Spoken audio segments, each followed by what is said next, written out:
So hi guys, welcome back to my to videos. तो इस video में दोस्तों डिस्कस करेंगे बाजार को, क्योंकि आज के दिन वंस अगेन बाजार में काफ़ी भयंकर फॉल हमें देखने को मिला है। अब इस फॉल के पीछे का प्रॉपर क्या रीज़न है, बाजार आगे चलकर कहाँ तक गिर सकता है, ये सारी चीज़ें इस वीडियो में हम लोग डिटेल में समझेंगे। साथ में दोस्तों कुछ कंपनीज़ को भी डिस्कस करेंगे जो कि आज के दिन काफ़ी भयंकर गिरावट रिपोर्ट की है। तो एक एक करके सभी अपडेट्स को कवर करूंगा, बट उससे पहले अगर आपने अभी तक चैनल को सब्सक्राइब नहीं किया है तो चैनल को सब्सक्राइब करके बेल आइकन को ज़रूर प्रेस कर देना, ताकि इस गिरते मार्केट में जो भी इंपॉर्टेंट अपडेट्स हैं वो आपको सबसे पहले मिल सकें। और साथ में अगर आपने अभी तक सेबी रजिस्टर्ड टेलीग्राम चैनल को ज्वाइन नहीं किया है तो उसको भी जाकर ज्वाइन कर लो, लिंक डिस्क्रिप्शन में है। और जो भी न्यूज़ एंड अपडेट्स हम लोग कवर करेंगे वो सारी एजुकेशन पर्पज़ के लिए रहेगी, किसी भी तरह का रिकमेंडेशन नहीं है। तो ये डिस्क्लेमर आप याद रखना, और खुद का रिसर्च और एनालिसिस भी आप कर सकते हैं। तो चलिए अब वीडियो की शुरुआत करते हैं। सबसे पहले डिस्कस करते हैं निफ्टी को। निफ्टी आज के दिन 400 पॉइंट से भी ज़्यादा टूटी है। परसेंट में बात करें तो 1.68% की गिरावट आपको निफ्टी में देखने को मिली है। और आज के दिन निफ्टी 50 की बात कर रहे हैं तो निफ्टी 50 की कंपनीज़ की भी बात कर लेते हैं। तो टोटल 50 कंपनी में से सिर्फ 4 कंपनी ही ऐसी है जो कि आज के दिन आपको पॉजिटिव दिख रही है, और बाकी का 46 कंपनी आपको नेगेटिव देखने को मिल रही है। एक अच्छी बात है कि निफ्टी में गिरावट की वजह से इसका जो प्राइस टू अर्निंग मल्टीपल्स है वो काफ़ी हद तक बेहतर लेवल पे आ चुका है। Current price to earning multiples 21.76 का है, जो कि फियर जोन वाला नहीं है। 22 से नीचे है, मतलब मीडियम जोन में है, यानी कि यहाँ से मार्केट को एक्सपेंसिव बोला नहीं जाएगा।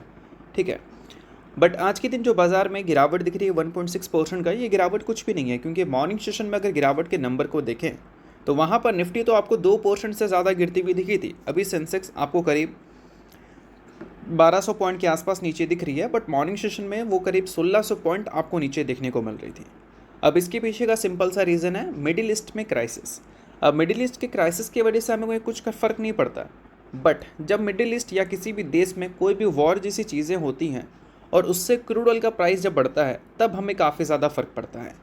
पिछले कुछ दिनों में क्रूड ऑयल के प्राइसेस में वन साइडेड तेज़ी देखने को मिली है, और अभी ब्रेंट क्रूड ऑयल 2.76% ऊपर है। डॉलर में बात करें तो $83.65 पर बैरल ब्रेंट क्रूड ऑयल का प्राइस हमें जाता हुआ दिखा है। और यही सारी चीज़ें इंडिया को काफ़ी ज़्यादा हर्ट कर रही हैं, क्योंकि हम अपनी ज़रूरत का 80% तेल इंपोर्ट करते हैं, और जितना तेल हम इंपोर्ट करते हैं उसका 50% तो मिडिल ईस्ट से ही आता है।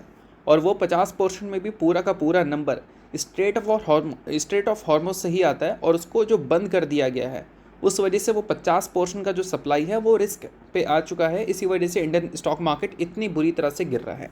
अब सबसे बड़ा सवाल यहाँ पर ये पुट होता है कि अगर मान लो वो बंद कर दिया गया है, क्रूड ऑयल के प्राइसेस में तेज़ी आ गई है, तो इन सारी चीज़ों के बाद क्रूड ऑयल का प्राइस किस लेवल तक जा सकता है।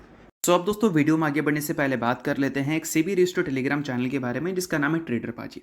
इनका रजिस्ट्रेशन नंबर आप यहाँ पर नोट कर सकते हैं। 8 साल से भी ज़्यादा का एक्सपीरियंस है इनको ऑप्शन एंड स्विंग ट्रेडिंग में, और इनके टेलीग्राम पे चैनल।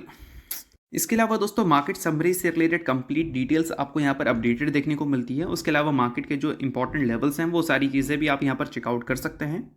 साथ में दोस्तों कंपनी के टेक्निकल्स को प्रॉपर एनालिसिस कर यहाँ पर अपडेट किया जाता है, जिसको भी चेकआउट आप कर सकते हैं बिल्कुल फ्री ऑफ कॉस्ट। तो लिंक आपको डिस्क्रिप्शन में देखने को मिल जाएगा, लिंक के थ्रू जाकर चैनल को बिल्कुल फ्री में आप ज्वाइन कर सकते हैं। तो देखो यहाँ पर कुछ वॉर टारगेट सिनेरियोज को मेंशन किया गया है, शॉर्ट टर्म, मॉडरेट डिसेप्शन और एक्सट्रीम एक्सेलेरेशन को लेकर।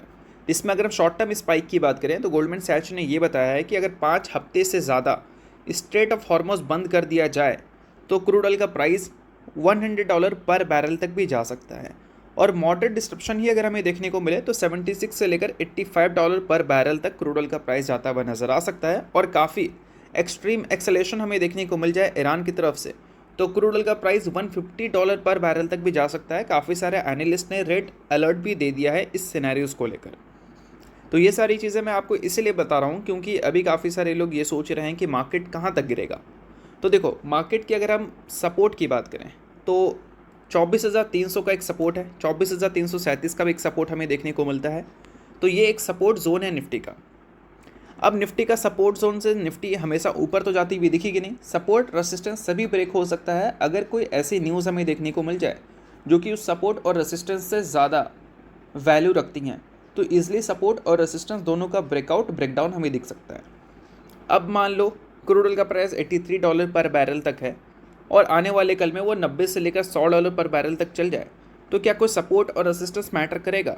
बिल्कुल मैटर नहीं करेगा। तो इस वजह से अभी जो लोग डिस्कस कर रहे हैं कि बाज़ार कहाँ तक गिरेगा, इसे डिस्कस नहीं करिए। आप ऐसे न्यूज़ को देखिए जो कि बाज़ार से रिलेटेड अच्छी हो। अच्छी न्यूज़ जैसे ही आएगी, बाज़ार को कोई मतलब नहीं है सपोर्ट कहाँ पर है, कहाँ से हमें ऊपर जाना है, कहाँ से हमें नीचे आना है।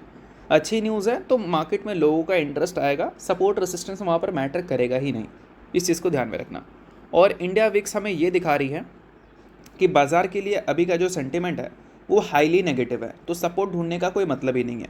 अगर ईयर टू डेट यानी कि 2026 का डेटा देखोगे सिर्फ, तो निफ्टी विक्स आपको 129% की तेज़ी दिखाई है, जो कि छोटा मोटा बात नहीं है, बहुत बड़ा बात है। 129% की तेज़ी अगर सिर्फ और सिर्फ पिछले 2 महीने में ही देखने को मिल गया है, तो मतलब बाज़ार के लिए सेंटिमेंट हाईली नेगेटिव है। और आज के दिन की बात करें तो आज के दिन भी निफ्टी विक्स आपको करीब 2.9%, इनफैक्ट 23% के आसपास, 22.9%, 23% के आसपास निफ्टी विक्स आपको ऊपर देखने को मिल रहा है। तो ये क्या दिखाता है हमें? ये दिखाता है कि आज के दिन भी बाज़ार का जो सेंटिमेंट है वो हाईली नेगेटिव है, और उम्मीद करो कि आगे चलकर निफ्टी विक्स आपको क्रैश होती हुई नजर आए। अगर क्रैश हो गई तो सेंटिमेंट थोड़ी सी बेहतर मानी जाएगी, और क्रैश नहीं हुई, लगातार ऐसी तेज़ी रही, तो बाज़ार के लिए सेंटिमेंट नेगेटिव ही कंसीडर की जाएगी। इस चीज़ को ध्यान में रखना। बाकी इन सारी चीज़ों के बाद अब बात करें कुछ कंपनीज़ के बारे में, तो इस लिस्ट में पहली कंपनी रहने वाली है लार्सन एंड ट्यूब्रो यानी कि एल&टी। लास्ट ट्रेडिंग डे भी एल&टी भयंकर गिरी थी, आज के दिन भी एल&टी भयंकर आपको गिरती हुई दिखी है। बट आज के दिन एल&टी में 7% तक की जो फॉल मॉर्निंग सेशन में देखने को मिला था, उन सारी चीज़ों को देखते हुए मैक्वायर ने इस कंपनी के मार्जिन को रिस्की कैटेगरी में बताया था आज के दिन अपने रिपोर्ट्स में, और वही सीएलएसए ने बताया था कि वो देख रहे हैं काफ़ी अच्छी बाइंग चांस। बट ये सारी चीज़ें एल&टी से रिलेटेड जो है रिपोर्ट्स, ब्रोकरेज हाउस का कुछ कॉशियस हैं तो कुछ बुलिश है। ये सारी चीज़ों को अगर हम इग्नोर कर दें, बात करें एल&टी की सिर्फ गिरावट के रीजंस के बारे में, तो रीज़न दोस्तों यहाँ पर मेंशन है कि नहीं, बट मैं आपको बता देना चाहूँगा, हाँ मेंशन है। देखो, बताया गया है कि अगर हम बात करें 2026 के फाइनेंशियल ईयर की, जितना भी ऑर्डर मिला है 2026 के फाइनेंशियल ईयर में एल&टी को, उसका 37% हमें कहाँ से आता हुआ दिखा है? यही मिडिल ईस्ट से आता हुआ दिखा है। और 37% ये ऑर्डर बुक जो है 2026 का, ये डिस्टर्ब है इस वॉर की वजह से। इसी वजह से एल&टी में ज़बरदस्त गिरावट हमें देखने को मिल रही है। तो आई होप आपको गिरावट के रीजंस समझ आ रहे होंगे। बाकी इसके अलावा और भी कुछ कंपनी भयंकर गिरी है, जिसमें इंडिगो भी आती है, इंटरग्लोब एविएशन लिमिटेड। अब इसके गिरावट का तो 2 रीज़न है। पहला रीज़न सिंपल सा ये है कि इंडिगो ने पिछले 4 ट्रेडिंग सेशन में, या फिर पिछले 4 दिन में सॉरी, 500 से भी ज़्यादा ओवरसीज़ फ़्लाइट को कैंसिल कर दिया है मिडिल ईस्ट के टेंशन्स की वजह से। अब सिंपल सी बात है भाई, अब ये जो 500 से भी ज़्यादा ओवरसीज़ फ़्लाइट को इन्होंने कैंसिल किया है, तो इससे आने वाला जो भी रेवेन्यू है वो अब इनको नहीं मिलेगा, जो भी प्रॉफिट आ सकता था वो अब इनको नहीं मिलेगा। तो इन सारे कारणों की वजह से इंडिगो के नंबर्स आने वाले कल में पिटेंगे। बट मिडिल ईस्ट के टेंशन्स की वजह से जो क्रूड ऑयल का प्राइस बढ़ रहा है, जो एविएशन फ्यूल्स बढ़ने की पॉसिबिलिटीज़ हैं, उससे भी इंडिगो पिटेगी, क्योंकि एविएशन फ्यूल्स ये सबसे बड़ा कॉस्ट होता है एयरलाइंस कंपनी के लिए, और वो अगर महंगे हो जाए तो ऑटोमेटिक इनके जो मार्जिन्स हैं वो नीचे चल जाएंगे। और मार्जिन्स को कंट्रोल करने के लिए अगर कंपनी अपने टिकट के प्राइस को बढ़ा दे, तो फिर कंपनी थोड़ा सा कम डैमेज फेस करेगी इन सारी चीज़ों की वजह से। बट हाँ, जो फ़्लाइट कैंसिल हुए हैं उसकी वजह से डैमेज आएगा ही आएगा, ये आप लिख के ले लो, ठीक है। बाकी नेक्स्ट बात करें तो नेक्स्ट कंपनी है दीपक नाइट्राइट लिमिटेड। आज के दिन दीपक नाइट्राइट भी काफ़ी तगड़ा आपको पिटती हुई दिखी है। 52 वीक हाई से देखोगे तो गिरावट आपको बहुत ज़्यादा दिखेगा, और ऑल टाइम हाई से देखोगे तो कंपनी 50% से ज़्यादा टूट चुकी है। स्ट्रेट ऑफ हॉर्मोज जो बंद किया गया है, उसके वजह से सप्लाई एक मैसिव डिस्ट्रप्शन फेस कर सकता है, और जो प्राइस है उसमें एक भयंकर तेज़ी हमें देखने को मिल सकती है। किस चीज़ की बात हो रही है? इनके रॉ मटेरियल्स की बात हो रही है, क्योंकि इनके जो रॉ मटेरियल्स हैं वो क्रूड ऑयल से ही बनते हैं, और क्रूड ऑयल का प्राइस अगर बढ़े तो इनके रॉ मटेरियल के प्राइस भी बढ़ जाएंगे, जिस वजह से उनको प्रोडक्ट बनाना काफ़ी महंगा पड़ेगा। और महंगे प्रोडक्ट को बेचेंगे तो ऑलरेडी चाइना के प्रोडक्ट की डिमांड ज़्यादा होने की वजह से इनकी डिमांड और भी ज़्यादा कम हो जाएगी। और प्रोडक्ट को अगर पहले वाले प्राइस पे ही बेचेंगे तो उस केस में क्या है कि इनको डिमांड नहीं, मतलब कम प्रॉफिट मिल सकता है, क्योंकि कंपनी का मार्जिन हिट करेगा। जितना कंपनी रॉ मटेरियल में पहले खर्चा किया करती थी उससे ज़्यादा कंपनी करेगी इस कारण। तो ये सारी चीज़ें की वजह से दीपक नाइट्राइट भी आपको पिटती हुई दिखी है। बाकी इसके अलावा एक और कंपनी है जो कि IOCL है, इंडियन ऑयल कॉरपोरेशन लिमिटेड। इसके बारे में तो मैंने बताया ही था, जो भी रिफाइनरीज है वो अभी आपको परेशान होती हुई दिखेगी। सिंपल सी बात है कि क्रूड ऑयल का प्राइस जो वन साइडेड भाग रहा है वो रिफाइनरीज को डिस्टर्ब करेगा, जिसमें BPCL भी आती है, HPCL भी आती है, IOCL भी आती है, रिलायंस भी आती है। और आज के दिन वो गिरते परफॉर्मेंस से आप अंदाज़ा लगा ही चुके होंगे कि क्यों आज के दिन गिरा है। तो ये सारी चीज़ें थी दोस्तों आज के दिन इन 4 कंपनी के गिरने के रीजंस जो कि हमने कवर किया। बट सारी चीज़ें सिर्फ और सिर्फ एजुकेशन पर्पज़ के लिए, किसी भी तरह का रिकमेंडेशन नहीं है, तो आप खुद से भी रिसर्च और एनालिसिस कर सकते हैं।